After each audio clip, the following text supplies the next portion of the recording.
Alright, so I meant to record this yesterday. I had the video partially recorded. I realized my mic wasn't on, so that kind of messed things up. But today I want to talk about one special film that I love. I watch it almost every single year, sometimes multiple times, but because I have two copies, I thought I had three, but I guess not. We're going to talk about them. So, Tropic Thunder, directed by Ben Stiller. The man has been in the business for a very long time, and his father, Jerry Stiller, I believe was his name. He sadly passed away maybe 2 months ago, maybe 3. He was a funny guy. He was in Zoolander with his son. He played Balls. I don't remember. I haven't seen Zoolander in a long time. But Ben Stiller brings us Tropic Thunder. This was released in 2008, and I have a very vivid memory of it. I can't talk. I'm kind of tired. I was going through some stuff earlier with groceries, and I'm hot and stuff. But this film I watched when I was a kid, not in theaters. No. This, ladies and gentlemen, is rated R, which means you have to watch it alone in your room, and your stepmom gets mad.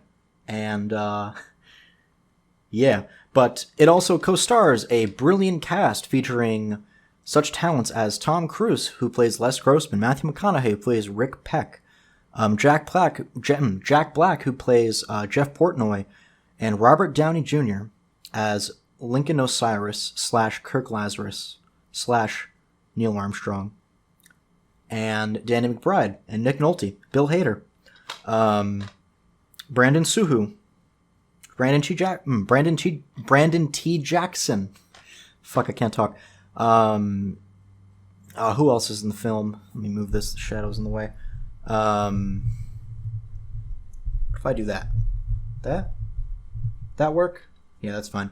Jay Baruchel is also in the film. This was my first experience with Jay Baruchel. Later, he goes on to play Hiccup, I think that's his name, in the How to Train Your Dragon franchise, which I haven't seen myself. I've seen bits and pieces of the first and the third movie, but it really just doesn't... it's okay. So what is Tropic Thunder about? Well, Tropic Thunder, firstly, it starts off with 4 parody trailers. The first trailer is Al Pacino, played by Brandon T. Jackson, who is a mega hip-hop star, and he has a drink called Booty Sweat and a nutritional granola bar called Busted Nut Bars, which they sell very well. I wish they were real because... Man, I want to bust a nut right now. So, Ben Stiller, Tug Speedman, is our main protagonist. Well, we have, I think, 5, but Ben is pretty much the main. Now, his career has had some ups, some downs, and I believe it's the second spoof trailer in the movie where he reprises Scorcher 1 through 6, who is a badass, gun-toting, baby-carrying man that... but they're funny. Who left the fridge open? You know. The third trailer is for Jeff Portnoy's Fatties franchise. Fatties is a comedy series. And of course, Jack Black. I've seen him in one drama movie called The D Train. I think it came out in 2015, I want to say. It wasn't a bad movie. I enjoyed it. Put that there. Now, the final trailer is my favorite trailer because Robert Downey Jr.'s character, Kirk Lazarus, is a super high egotistical man. I mean, he's a great actor all around, and in real life, he's a great actor, but in this, it's more exaggerated because I think he thinks that he can do nothing wrong. Like, every single role that is given to him is just done with such grace, and nothing goes wrong with his life. I mean, sure, he's had alcohol issues. Jack Black's character has issues in that film with drugs also. Very funny side plot, by the way, with jelly beans. If you know, you know. Jeff Portnoy He's comedic relief, like I said, but Kirk Lazarus undergoes a controversial skin procedure. Oh, my stomach and my throat. He undergoes a very controversial procedure because he bleaches his skin darker. It undergoes like a certain pigmentation kind of thing. He becomes the legendary Sergeant Lincoln Osiris. This back picture might be better, actually. Now, Lincoln Osiris is a very complex character. The man almost won an Oscar for his performance as him. And people nowadays are actually getting pretty upset because it's racist, I guess, even though it's a movie and it's funny. Yeah, I don't know. People are kind of... Anyway, we have Brandon T. Jackson, like I said, and Jeff Portnoy. I keep getting names confused. I'm not good with like actual names of characters. We have Kevin Sandusky, played by Jay Baruchel. Yes, I said that right. Baruchel. I used to say Baruchel, but it's Baruchel. He's a very funny Canadian guy. Like I said, he was in the How to Train Your Dragon franchise. I haven't seen him in too many films. I know he's directing a film upcoming. I don't remember what it's called, but it's coming soon. I think it's a horror film about comics. I think. Now, he plays Kevin Sandusky, who takes everything seriously. He tries his best with acting. He's very awkward. He likes video games. He tries to be very friendly with all of his co-workers, co-stars, all of the higher-ups, and people don't really remember what his name is. People kind of forget. There's a very funny gag about no one remembering his name, which is Kevin Sandusky. It's not very hard to remember, but it's just a very funny gag. Nick Nolte plays Sergeant Forley Tayback. And this is where I'm going to try and delve into the film, because I have, it's been about 8 minutes and I haven't talked about it yet. So the film is a mockumentary, in a way. It is a film about making a film within a film. Now, what do I mean by that? So, one battery left. Great. Tropic Thunder, the premise is Damien Cockburn, played by Steve Coogan, who is very funny. I love him. His directing it's not going anywhere.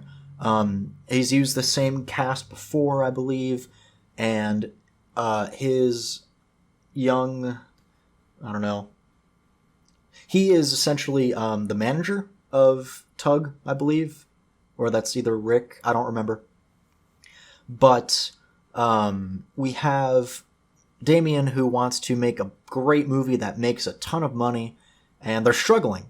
In the extended scenes, which I do have, because... No, I'll get to it later. Because I find they kind of make the film go... The pace is a little better. Makes more sense. They're behind on shooting, and they already claim that they're going to finish the film within a month.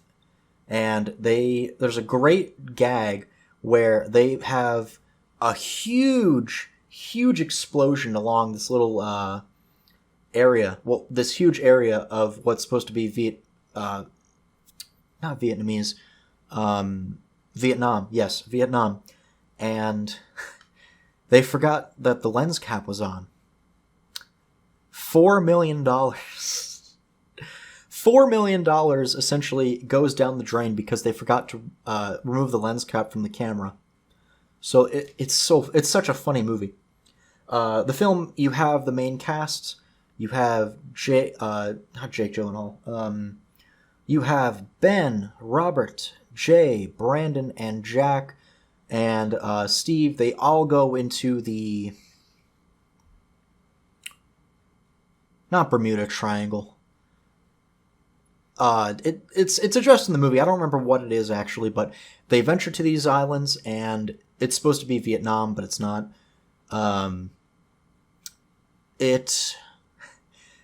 Some things happen. So, without getting into too many spoilers, they have these hidden cameras set up all around the island to capture all the footage. But what they don't know is that people have been there. producing drugs. I believe it's heroin they're making, and they have it's like a super drug highway. Later we learn in the film where they are. I forgot the location, damn it. But some things happen. Ben Stiller removes himself from the group because of differences and because of script. It's such a funny movie. I don't want to get into spoilers because if I spoil it, then you're not going to want to watch it. So without saying any more, if you haven't seen Tropic Thunder, or if you have, after you watch that, I'd maybe give it a day or two, let your mind kind of forget what you saw, and do yourself a favor, watch this. What I hold in my hands is the director's cut of Tropic Thunder. Now, I have both copies. You have standard DVD and standard Blu-ray. Now, the standard DVD it has a common cast commentary, except this has, I think, 20 more minutes of footage, I believe. So I would definitely recommend it. Now, there is a very funny joke where Lincoln Osiris states that, Man, I don't drop character till I done the DVD commentary. you need to watch this. After you watch the initial film, you need to watch this. It is so funny. I mean, he doesn't break character until the very end of the film. And Robert Downey Jr. is such a gift. I believe my favorite film of his, he portrayed Steve Lopez in The Soloist, opposite Jamie Foxx, who plays Nathaniel Anthony Ayers. I'll review that film another day because that's a great, great film. I like it a lot. But like I said, I don't want to spoil too much, so I think I'm going to wrap this up. If you haven't seen Tropic Thunder, I would definitely recommend buying the Blu-ray because you get better picture, extended scenes, you get a better cast commentary, and who doesn't like this cover? This cover, I like this cover. I've seen it for a while, but I don't know. You have your main cast on the back. You got this skull. So you're doing yourself a disservice if you don't watch Tropic Thunder. It's great. It's fantastic. But regardless, I hope you guys did enjoy. Please comment, like, and subscribe. I am desperate. I'm going to review something else maybe tomorrow. Like I said, this review was meant to go up yesterday, but there were some issues. There was loud weather, loud neighbors. I couldn't do much. But I hope you guys like this, so bye-bye.